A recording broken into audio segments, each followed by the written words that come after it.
오늘 함께 은혜 받으실 성경 본문을 제가 봉독하겠습니다. 구약 성경 레위기 2장 1절로 3절까지만 제가 읽습니다.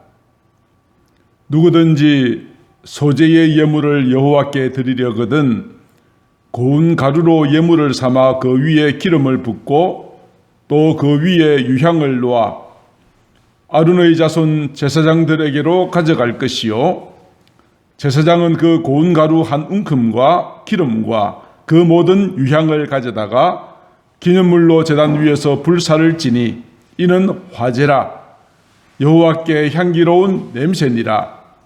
그 소재물에 남은 것은 아론과 그의 자손에게 돌릴지니 이는 여호와의 화제물 중에 지극히 거룩한 것이니라.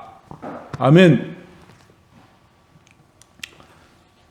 저희들은 지난주에 레위기서에 기록되어진 5가지 제사 가운데 첫 번째 번제에 대한 것을 살펴보았습니다. 레위기는 어떤 책인가? 그것은 죄인인 우리가 거룩하신 하나님과 만나는 예배의 소중한 원리를 우리에게 보여주시는 책이다. 그래서 레위기를 제대로 알면 어떤 예배를 하나님께서 기쁘시게 받으시는가 하는 것을 알 수 있다 하는 그런 점에서 매우 우리가 유익한 책이라고 말할 수 있습니다. 레위기는 모세가 쓴 모세 오경 가운데 세 번째 위치하고 있습니다. 우리가 읽기에는 이해가 되지 않지만 유대인들에게는 가장 소중한 책이요 자녀들에게도 가장 많이 읽혀지고 가르치는 책이 레위기서입니다.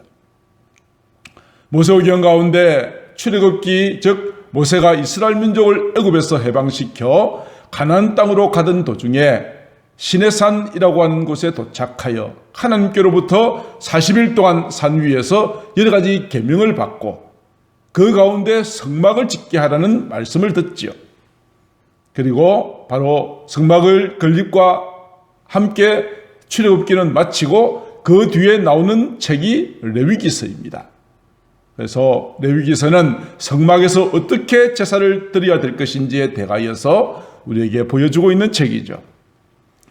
저희가 이미 한번 살펴보았습니다만 우리가 성막의 구조를 한번 살펴보십시다. 성막에는 울타리가 있습니다. 울타리를 중심으로 하여 안과 밖이 구분되죠. 세상과 하나님의 품위, 교회가 구분되는 경계선입니다.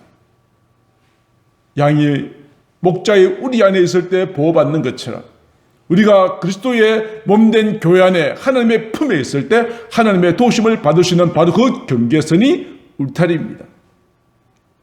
오늘 저와 여러분들은 이 거룩한 말씀에 하나님의 품이라고 하는 울타리 속에 들어오셔서 이 시간 함께 예배를 드리고 있는 것이죠. 성막에 들어가는 문이 있습니다. 문은 하나입니다. 하나님께 갈 수 있는 유일한 길, 오직 예수 그리스도를 통해서만 들어갈 수 있다는 것을 보여주는 것이죠.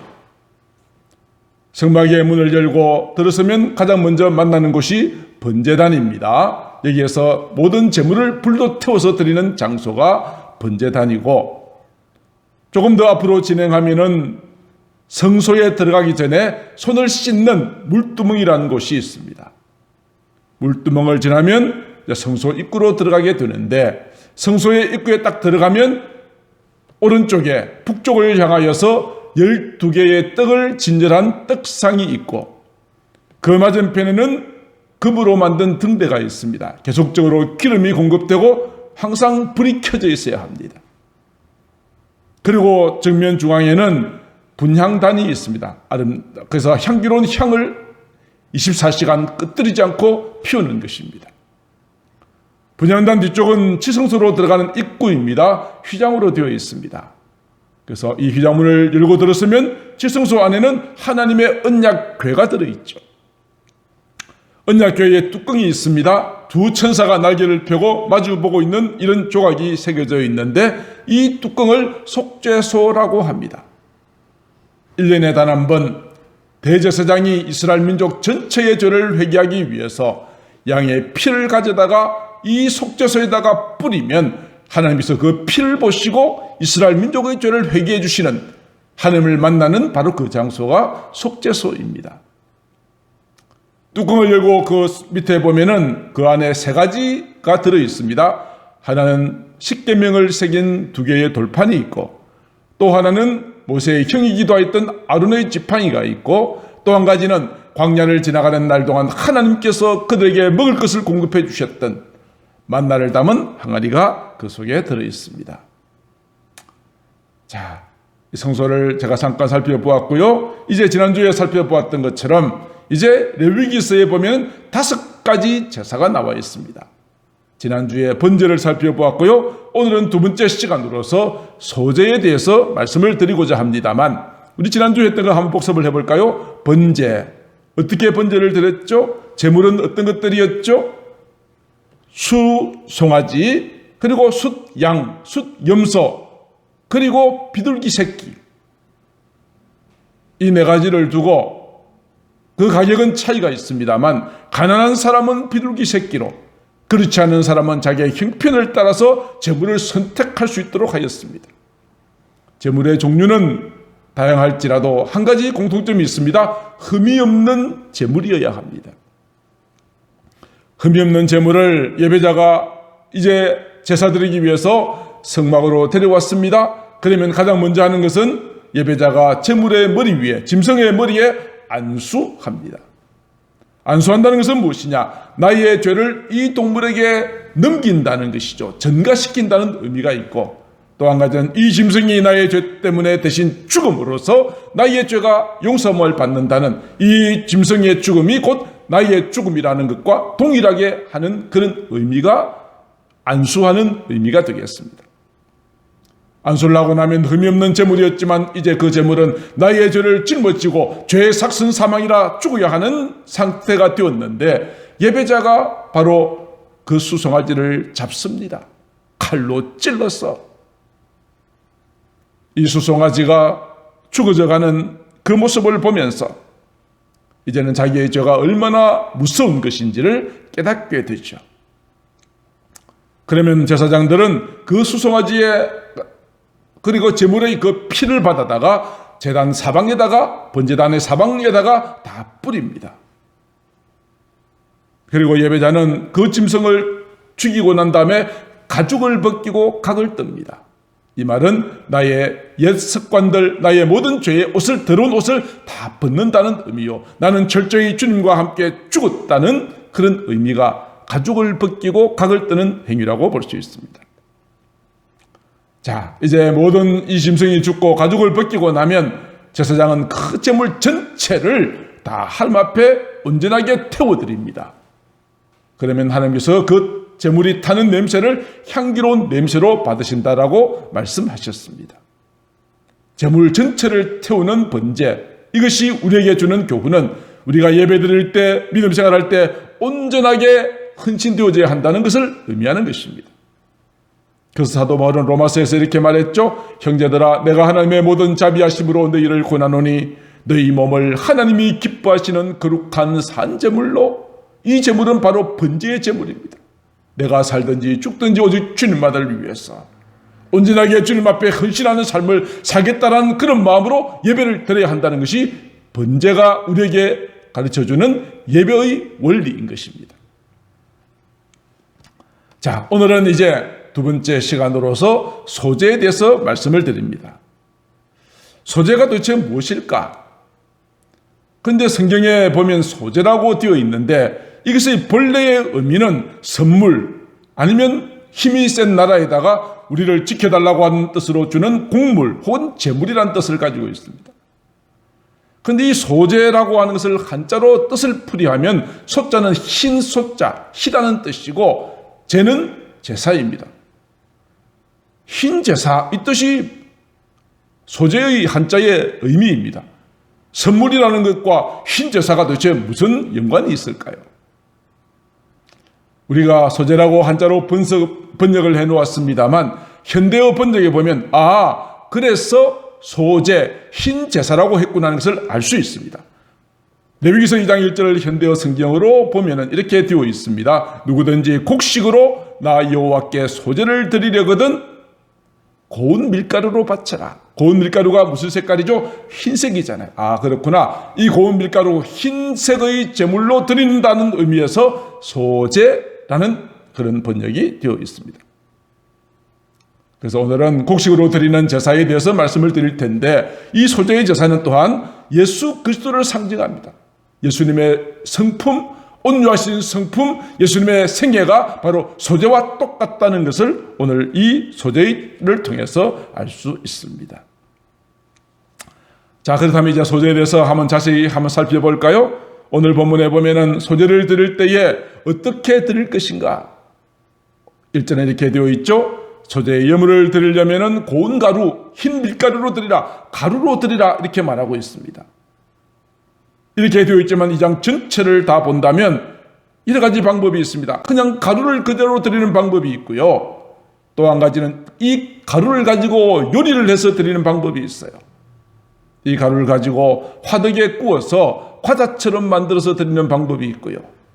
아니면 철판에 붙여서 부침개처럼 드려서 소제로 드리는 방법이 있고요. 아니면 삶아서 빵이나 떡을 만들어 드리는 방법도 있고요. 또 한 가지는 첫 소산물인 경우에는 빻아서 그리고 볶아서 드리는 방법이 있습니다. 이 방법 가운데 예배 드리는 사람이 각각 자기가 할 수 있는 방법대로 드리면 되는 것이었습니다. 가루로 드리든지 과자 형태나 떡이나 빵이나 아니면 알곡의 형태로 드릴 수 있도록 되어 있는 것이 소제입니다. 자, 소제로 고운 가루라고 했는데 아까 말씀을 드린 것처럼 이 소제는 곡식으로 드리는 것인데 구체적으로 어떻게 드릴 것인가 하는 것을 말씀을 드리려고 합니다. 자, 오늘 본문 1절에 보면은 소제에 들어가는 4가지 재료가 있습니다. 1절을 보십시다. 고운 가루. 그렇죠? 이 고운 가루를 들 때 반죽을 하기 위해서 무엇을 넣습니까? 기름을 넣습니다. 그럼 반죽이 되겠죠. 그 다음에 그 위에다가 무엇을 놓아요? 향기를 내는 유향을 놓습니다. 그리고 13절에 보면은 모든 소제물에는 소금을 넣어라 되어 있습니다. 그러니까 소제물에 들어가는 것이 4가지죠. 첫 번째 뭡니까? 고운 가루, 두 번째로는 기름, 세 번째로는 유향, 네 번째로는 소금입니다. 그래서 각각 이 4가지 재료가 어떤 의미가 있는지를 잠깐 말씀을 드리고자 합니다. 첫 번째로 고운 가루입니다. 다시 말하면 밀가루입니다. 밀. 예수님께서 자기 자신을 이렇게 표현하셨습니다. 내가 진실로 진실로 너희에게 이르노니 한 알의 밀이 땅에 떨어져 죽지 아니하면 그대로 있지만 죽으면 많은 열매를 맺는다. 예수님은 자신의 죽음을 말씀하시면서 나는 한 알의 밀과 같다라고 말씀하여 주셨습니다. 추수를 해서 밀을 거두었습니다. 그렇다면 고운 가루가 되기까지 몇 가지 단계가 필요하죠. 고운 가루가 되기 전에 반드시 거쳐야 될 첫 번째가 무엇입니까? 키질을 하는 것입니다. 키를 들고 농촌에 가면 키질하는 거 보셨죠? 막 그러면 바람이 불어서 쭉정이는 날아가고 알곡은 남게 되죠. 키질을 해야 됩니다.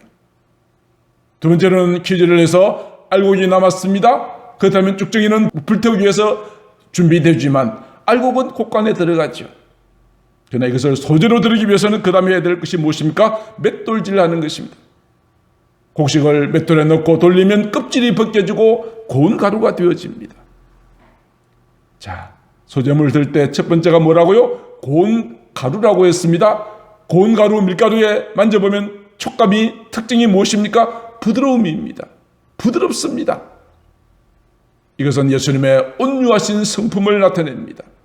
겸손하신 예수님의 성품을 나타내시고 그분의 사역을 나타내는 것입니다. 마태복음 11장 29절에 예수님께서 말씀하셨습니다. 나는 마음이 온유하고 겸손하다. 고운 가루와 같이 온유하고 겸손하신 모습을 우리에게 보여주시지 않으셨습니까? 예수님께서 십자가에 못 박혀 죽으실 때에 자기를 향하여 침뱉고 거짓증인 세우고 못 박고 채찍질 하였던 자들을 어떻게 했습니까? 저주했습니까? 아니지 않습니까? 아버지여, 저들의 죄를 용서해 주십시오. 지금 저들은 자기들이 하는 일이 무엇인지 알지 못합니다. 이것보다 더 큰 주님의 온유하심이 어디에 있겠어요? 구약 성경에도 보면 온유했던 대표적인 한 사람이 있죠. 모세입니다. 민수기 12장 3절에 보면 모세는 온유함이 지면에 어떤 사람들보다 더 뛰어났다라고 기록하고 있습니다. 모세는 자기를 비난하는 자를 용납했습니다. 그들과 싸우려 하지 않았습니다. 이것이 모세가 보여준 200만 명이나 넘는 이스라엘 민족을 이끌어 나갔던 모세가 보여주었던 온유의 리더십이었습니다. 예수님께서는 우리에게도 예수님과 같은 모세와 같은 온유함, 고운 가루와 같은 부드러운 삶을 살기를 원하십니다. 예수님께서 우리에게 주님께서 이렇게 기도하라고 가르쳐 주신 내용 가운데 이런 내용이 있죠. 우리가 우리에게 죄 지은 자를 용서해 준 것처럼 우리의 죄를 용서해 주십시오. 때때로 우리 마음을 아프게 하고 우리에게 거짓으로 고통을 주는 자라 할지라도 내가 하나님께로부터 용서함을 받기 위해서 무엇을 먼저 조건을 말씀하고 계십니까? 우리가 우리에게 죄 지은 자를 내가 용서해 주고, 이것이 고운 가루와 같은 주님의 생애를 통해서 우리에게 보여주고 계시는 것입니다. 어떻게 하면 내 마음이 온유해질 수 있을까요? 사람들마다 기질들이 있죠. 어떤 사람은 부드러운 사람이 있습니다. 태생적으로. 어떤 사람은 다혈질적인 사람도 있습니다. 어떻게 하면 온유해질 수 있을까요? 훈련하면 될까요? 교육받으면 될까요? 아닙니다. 아주 쉬운 방법이 있습니다. 정확한 방법이 있습니다. 내가 어떻게 하면 온유한 자가 될 수 있을까? 갈라디아서 5장 22절로 23절에 이런 말씀이 있죠. 오직 성령의 열매는 9가지가 있습니다. 사랑과 희락과 화평과 오래 참음과 자비와 양성과 충성과 온유와 절제니. 그렇군요. 성령 충만함을 받으면 온유함의 열매는 저절로 맺혀지게 된다는 것을 말씀합니다. 그러므로 이 소재를 통해서, 고운 가루를 통해서 우리에게 주시는 예배의 원리가 무엇입니까? 그것은 우리가 온유한 자가 되어야 한다는 것입니다. 성령의 충만함을 사모해야 한다는 것입니다. 이것이 고운 가루로 소재물을 드려야 되는 영적인 교훈입니다. 자, 두 번째가 무엇이죠? 첫 번째가 고운 가루, 두 번째는 기름입니다. 기름은 무엇을 의미하는 것일까요? 기름은 성령님을 의미하는 것입니다. 성령의 기름 부으심이란 말 들어보셨죠? 사도행전 10장 38절에 보면 하나님께서 나사렛 예수님에게 성령과 능력을 기름 붓듯 하셨다고 말합니다. 예수님은 하나님의 아들이셨지만 성령과 능력을 기름 붓듯 받으시고 난 다음에 두루다니면서 선한 일을 행하셨고 마귀에게 눌린 사람을 고치셨습니다. 예수님도 그리 하셨다고요.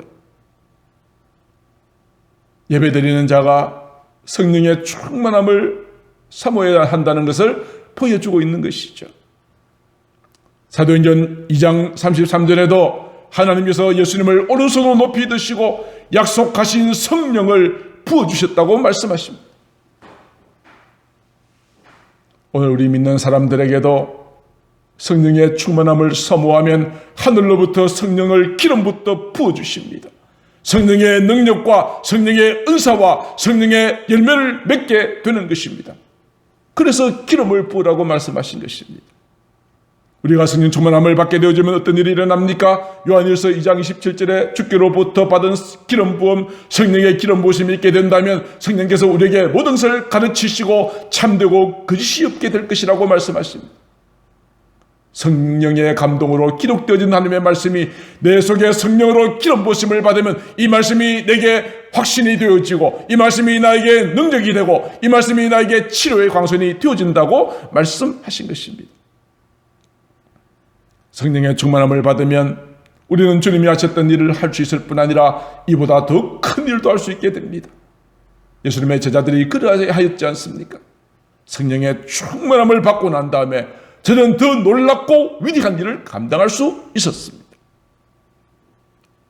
그래서 소재가 주님 앞에 드려지기 위해서는 고운 가루와 같은 온유하고 겸손한 마음, 그리고 기름, 성령의 충만함이 있어야 한다는 것을 말씀드립니다. 오늘 이 자리에도 하나님의 거룩하신 성령이 함께 하시는 복된 예배가 되어줄 수 있게 되기를 주님의 이름으로 축복합니다. 세 번째로, 고운 가루와 기름에서 세 번째가 무엇이죠? 유향입니다. 유향. 유향은 향기를 내는 것이죠. 이것 또한 예수님의 생애가 죄와 사막으로 더럽고 타락하고 악취가 나는 세상을 향기롭게 만들어주시는 생명의 향기가 되셨다는 것을 보여주십니다. 예수님의 생애 또한 이 유향과 절대적으로 관련이 있습니다. 유향은 예수님의 탄생과도 관련이 있습니다. 어떻게 해요? 예수님께서 태어나실 때에 동방박사가 세 가지 예물을 드렸죠. 황금과 두 번째가 뭐죠? 유향과 몰약입니다. 예수님의 탄생 때 이미 유향을 선물로 받게 하심으로 예수님의 생애가 모든 사람들에게 생명에 이르게 하는 생명의 향기가 되게 하심을 보여주셨습니다. 예수님의 탄생이 유향과 연관이 있고 예수님의 고난과 십자가 죽으심도 이 유향과 연관이 있습니다. 예수님께서 마지막 예루살렘에 입성하시기 전에 한 나병 환자의 집에, 시몬의 집에 들어가셨습니다. 그때 죽었다가 다시 살아났던 나사로의 누이 마리아가 식사하고 계시는 예수님께 다가왔습니다. 그녀의 손에 들린 것은 무엇입니까? 매우 귀한 향유 한 옥합입니다. 유향으로 만든 향기 나는 그 화장품, 정말 값진 것입니다. 그 가치를 300데나리온이라고 하였습니다. 일당을 10만으로 치는다면 한 데나리온은 하루 일당이니까 300데나리온은 적어도 3천만 원 이상 가는 아주 고귀한 향유 옥합을 예수님께 가져와서 예수님의 머리에 부었습니다. 예수님께서는 이 마리아의 행동을 이렇게 평가하십니다. 이 여자가 내 몸에 이 향유를 부은 것은 나의 장례를 위하여 함이라.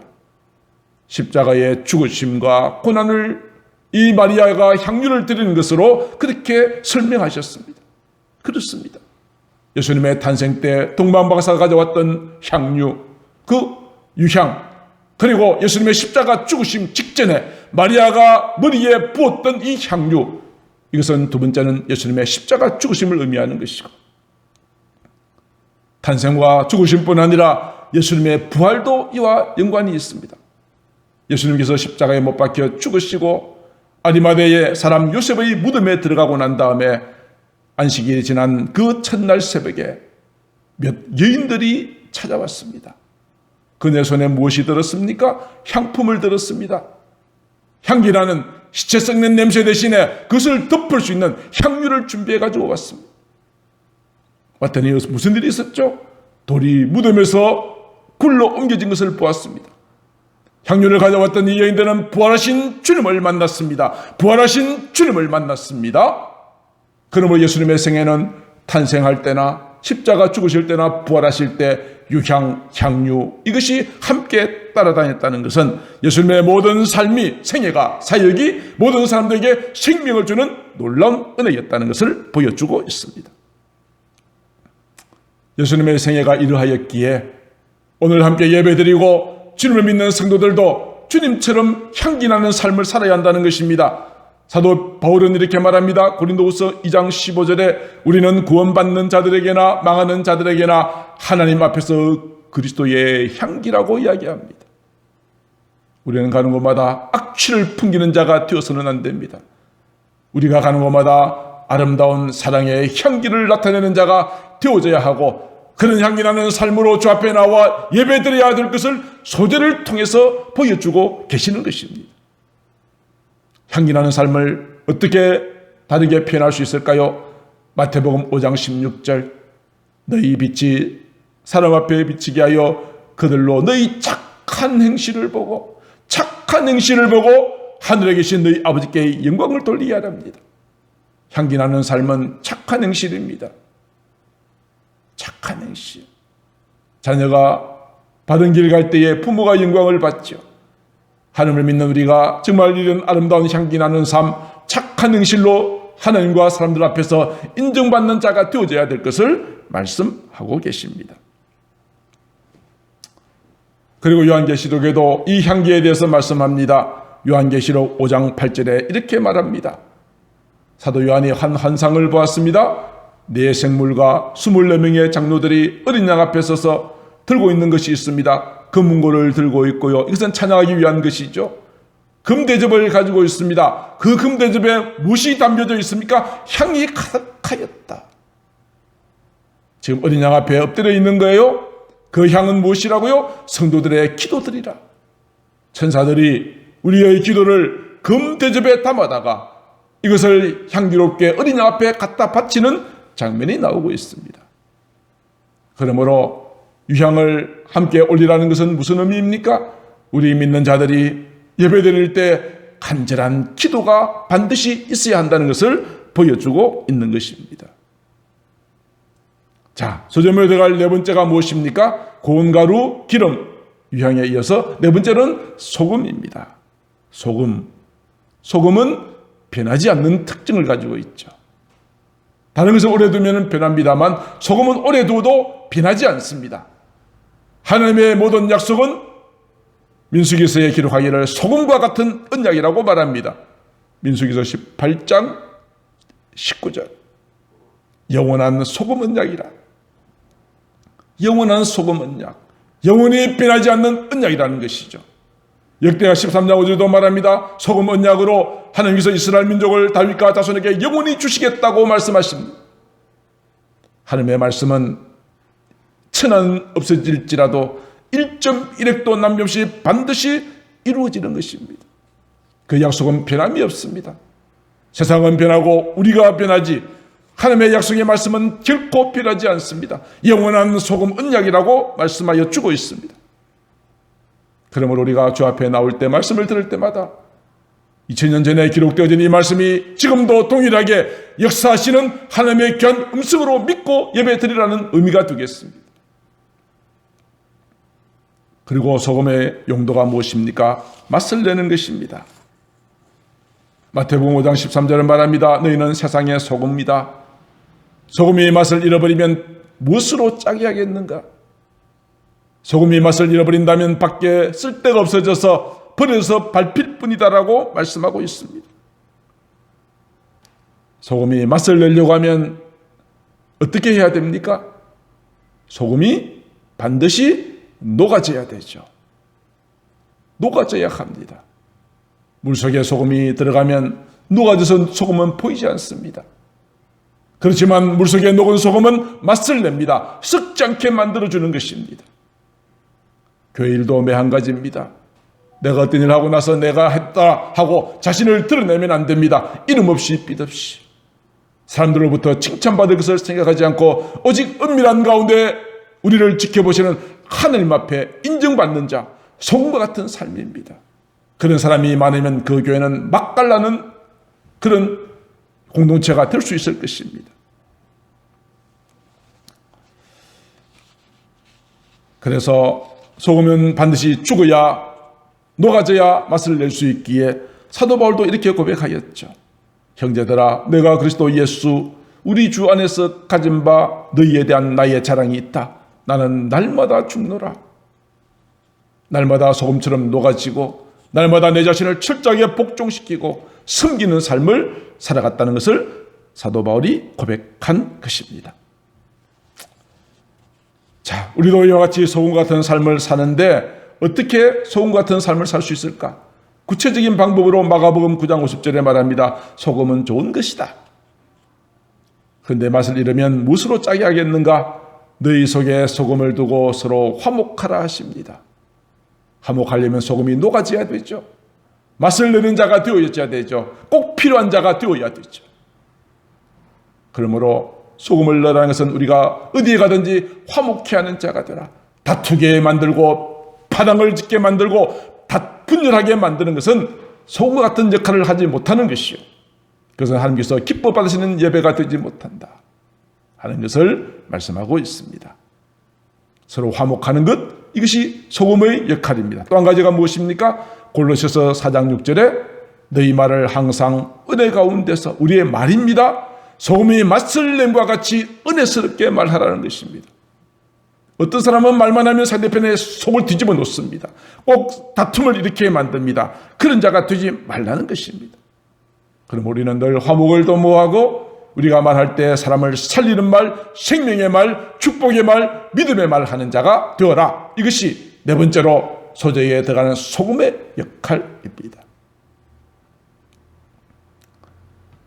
자, 이런 재료를 가지고 이제 소재를 드릴 때 대충 어떤 단계로 드리는가 생각해 보십시다. 간단하게 설명을 드리죠. 자, 소재는 곡식으로 드린다 하였으니 먼저 추수를 해야 합니다. 추수를 하고 난 다음에 키질을 내서 알곡과 쭉정이를 구분하죠. 알곡은 다시 맷돌에 돌리죠. 그러면 고운 가루가 되어 나옵니다. 이 고운 가루를 어떻게 한다고 말씀을 드렸죠? 기름을 부어서 섞고 그 위에 유향을 두라고 그랬습니다. 고운 가루로 될 때는 이와 같이 가루와 기름과 유향이 포함되어지고, 그렇지 않고 화덕이나 철판에 굽거나 붙이거나 냄비에 삶아서 드릴 때는 그때는 이 속에 누룩을 넣지 말라고 했습니다. 누룩이 들어있지 않는 그런 떡이나 전병이나 빵을 드리라고 합니다. 가루로 드리든 아니면 음식을 요리해서 드리든 간에 이것을 가지고 제사장에게 가져가면 제사장은 그 소재물 전부가 아니라 일부만을 하나님 앞에 불태워 드리는 제사입니다. 번제와 똑같이 이 소재물, 곡식으로 된 이 제물 또한 불태워질 때에 하나님께서 향기로운 냄새로 받으신다라고 기록합니다. 향기로운 냄새로 받으시기 전에 꼭 필요한 네 가지가 있었죠. 그 네 가지가 어느 것 하나라도 빠지면 안 된다는 것입니다. 하나님께서 하라고 하신 대로 드리는 예배를 하나님께서 받으신다는 것이죠. 소재물은 전부를 바치는 것이 아니라 일부만 바칩니다. 그럼 남는 것이 있겠죠. 남는 것 어떻게 처리할까요? 오늘 보면 3절에 보니까 남는 것은 아론과 그의 자손에게 돌리라. 아론과 그의 자손들은 하나님 앞에 제사장이나 아니면 예배를 돕는 레위인들입니다. 예배 드리는 자가 가지고 온 소재물 가운데 일부만 하나님 앞에 드리고 나머지는 그 제사장과 아론의 자손들이 먹을 수 있도록, 생활할 수 있도록 하였다는 것입니다. 그래서 나머지는 아론과 자손이 먹습니다. 그것에 누룩을 넣지 않고 먹고 거룩한 곳 회막들 안에서 먹으라고 말씀합니다. 이것은 오늘날로 바꾸어 말하면 하나님의 종은 오직 기도와 말씀에 전무할 수 있도록 하고 성도들이 목회자의 모든 생활을 도와준다 하는 것과 같은 의미가 될 것입니다. 자, 이제 소재물에 네 가지가 들어가야 된다고 했는데 절대로 넣어서는 안 될 두 가지가 있습니다. 그것은 레위기서 2장 11절에 누룩과 꿀입니다. 왜 누룩과 꿀을 넣지 말라고 했는가? 이것은 누룩과 꿀은 죄, 타락, 세속화, 탐욕 이런 것을 의미하기 때문입니다. 자, 누룩에 대해서 잠깐 살펴볼까요? 누룩의 특징은 무엇입니까? 가루에 넣으면 그 가루가 점점 더 부풀게 만드는 특징을 가지고 있죠. 그래서 이 누룩은 긍정적인 의미로도 사용되어지지만 부정적인 의미에서는 어떤 죄가 내 마음속에 들어오면 이 죄가 점점 더 전염이 되고 확산된다 하는 그런 의미에서 누룩을 넣지 말라고 하신 것입니다. 고린도 전서 5장 6절에 너희가 자랑하는 것이 옳지 않다. 적은 누룩이 온 덩어리에 퍼진다. 변질시키고 확장시키고 전염시키는 그런 부정적인 의미에서 누룩을 넣지 말라고 하셨습니다. 그래서 사도 바울은 고린도전서 5장 8절에 우리가 명절을 지키되 묵은 누룩도 하지 말고 악한 누룩, 악의에 찬 누룩으로도 하지 말고 오직 순전함과 진실함으로 주께 예배드리라고 말씀하고 계시는 것입니다. 예수님께서 제자들에게 이런 말씀을 하신 적이 있어요. 바리새인과 사두개인들의 누룩을 주의하라 이렇게 말했어요. 처음에 제자들이 무슨 말인지 알지 못했어요. 그런데 예수님께서 설명을 쭉 하시고 난 다음에서 제자들이 비로소 깨달았어요. 이것은 사두개인과 바리새인들의 잘못된 교훈을 삼가하라는 의미였구나. 도대체 바리새인과 서기관들은, 사두개인들은 어떤 잘못된 누룩과 같은 부정적인 이미지를 가지고 있었는가? 마태복음 23장 24절 이렇게 말합니다. 외식하는 서기관과 바리새인들이요. 외식한다는 것은 어디 나가서 식당에서 밥 먹는다는 의미가 아니고요. 겉으로는 안 그러면, 속으로는 안 그러면서 사람들이 볼 때는 마치 경건한 척, 겉과 속이 다른 것이 외식하는 것입니다. 그들 속에는 온갖 더러운 것과 죄악으로 가득 차 있으면서 겉으로는 경건한 척 살았던 이것이 외식하는 것입니다. 겉과 속이 달랐다는 것이죠. 그리고 그들의 잘못된 누룩은 무엇입니까? 정의를 버렸습니다. 긍휼을 버렸습니다. 믿음을 버렸습니다. 이와 같은 잘못된 교훈이 교회에 들어오고 각자의 심령 가운데 들어오게 되면 누룩과 같이 어떻게 돼요? 점점 더 전염되고 확산되어지니까 누룩을 넣지 말고 하나님 앞에 예배를 드리라, 그렇게 말씀합니다. 그러면 우리는 철저하게 우리의 모든 죄를 하나님 앞에 회개해야 합니다.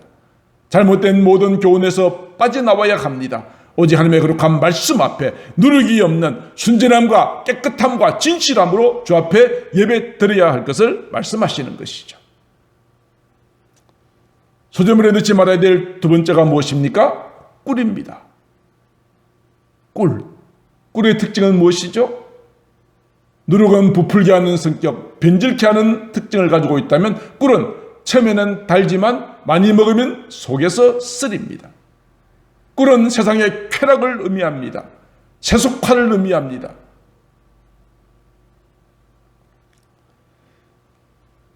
솔로몬은 잠언서 5장 3절에서 이렇게 말합니다. 음녀의 입술은 꿀을 떨어뜨린다.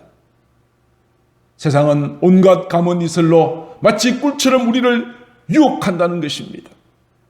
그러나 우리는 그런 유혹에 빠져서는 안 된다는 것을 말합니다. 이러한 유혹에 빠지게 되면 마침내 하나님을 멀리하게 됩니다.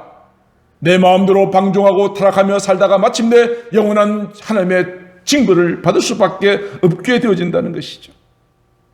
그래서 누룩과 꿀을 금하게 하신 것은 모든 죄는 모양도 잊지 않게 하라. 그 죄가, 작은 죄가 온 밀가루를 부풀게 하는 것처럼 작은 죄를 가만두면 마침내 너희 영혼을 파멸에 되게 한다. 꿀을 넣지 말라고 하신 것은 세상의 유혹에 빠지지 말라, 타락한 모든 삶에서 벗어나라고 하시는 말씀인 것입니다. 이제 마지막으로 이러한 모든 절차를 따라 드리는 소제가 가인의 제사와 같이 하나님께서 연락하지 않으시는 제사가 되면 안 되잖아요. 하나님께서 나의 이 소제의 제사를 기억해 주옵소서, 받아주시옵소서. 우리 그런 예배가 되어져야 하는 것입니다. 저는 오늘 이 시간 여러분들과 함께 드리는 이 모든 예배가 하나님이 기뻐 받으시고 하나님이 기억하시는 예배가 되어지기를 주님의 이름으로 축복합니다.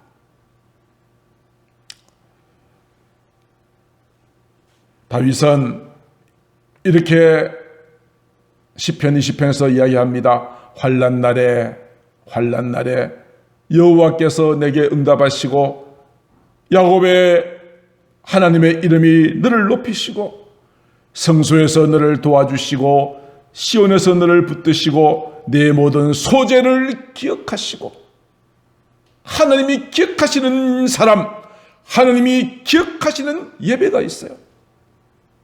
우리의 예배가 하나님께서 기억하시는 예배가 되어지려면 어떻게 해야 될까요? 내가 아무리 오랫동안 기도하고 입술로 주여 주여 외친다 할지라도 우리의 예배가 연락되지 않는다면 우리는 실패한 예배자일 것입니다. 언제 우리에게 응답하시고 언제 높이 드시고 언제 도와주시고 언제 붙들어 주신다고요? 환난 날에 우리의 모든 소재를 하나님 앞에 기억하게 하신다는 것이죠. 환난 날에, 아까 말씀을 드렸습니다. 우리의 모든 소재가 기억되기 위해서, 고운 가루가 되기 위해서 거쳐야 될 두 가지 단계가 있었죠. 하나는 환난의 바람이 불어오는 것이죠. 기질입니다. 막 흔듭니다. 바람이 막 불어옵니다. 환란의 바람, 유혹의 바람, 시험의 바람들이 막 불어옵니다. 이 모든 퀴즈라는 이 모든 과정에서 쭉정이는 날아가고 알고 남습니다. 오늘 이 시대는 수많은 환란의 바람들이 불어오고 있습니다. 기독교를 향한 여러 가지 많은 어려움들이, 박해들이 공공연하게 자행되어지고 법으로 제정되려고 하는 이런 상황 가운데 있습니다. 이러한 기질, 이런 것을 우리는 잘 견디어내어야 합니다. 이 기질을 통해서 알곡으로 남았다 할지라도 두 번째가 무엇이었죠? 맷돌질이었습니다. 환란의 바람이 지나나 했더니 이제 내 몸이 껍질이 벗겨져야 되고 고운 가루로 부서져야 되는 그런 맷돌질의 과정이 남아 있습니다. 다윗이 말한 것처럼 환란의 날은 기질의 환란의 바람, 그리고 실패와 물질과 질병과 사람, 자녀 모든 문제가 내게 맷돌처럼 나를 바싹 부숴버릴 때, 그때가 환란의 바람입니다. 내가 환란을 맞이하였을 때 우리는 하나님 앞에 이 거룩한 소재의 제사로 주님 앞에 나가야 하지 않겠습니까? 환란 날에 우리의 소재를 기억하시게 하라.